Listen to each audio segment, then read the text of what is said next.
नमस्कार दोस्तों, मैं वैष्णवी। मैं पूजा। सृष्टि लोकगीत। सभी का स्वागत है सृष्टि लोकगीत के चैनल पे।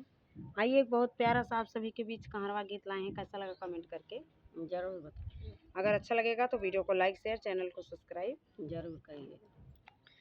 फूलवा चुवई मोरे आंगनवा के बटोरई नदी, फूलवा चुवई मोरे आंगनवा के बटोरई नदी, के बटोरई नदी हो के बटोरई नदी, फूलवा चुवई मोरे आंगनवा के बटोरई नदी, फूलवा चुवई मोरे आंगनवा के बटोरई नदी। चार महीनवा गर्मी के दिनवा, चार महीनवा नदी गर्मी के दिनवा, चार महीना गर्मी नदी गर्मी के दिनवा, के डोला वैना नदी, के डोला वैना नदी, तोहरे भैया बिना बेनिया के डोला वैना नदी, तोहरे भैया बिना बेनिया के डोला वैना नदी, फूलवा चुवई मोरे आंगनवा के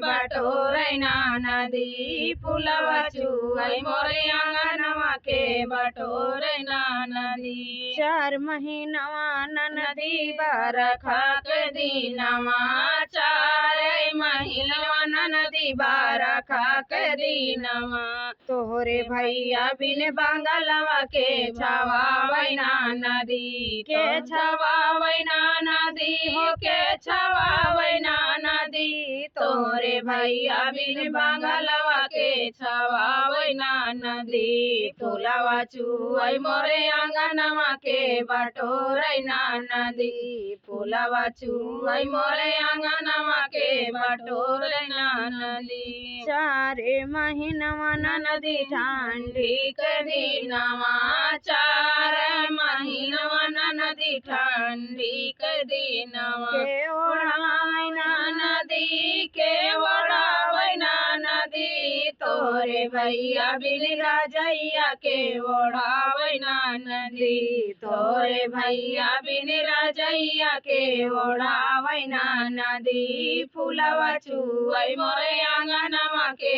बटोरई नदी, के बटोरई नदी हो के बटोरई नदी, फूलवा चुवई मोरे आंगनवा के बटोरई नदी, फूलवा चुवई मोरे आंगनवा के बटोरई नदी।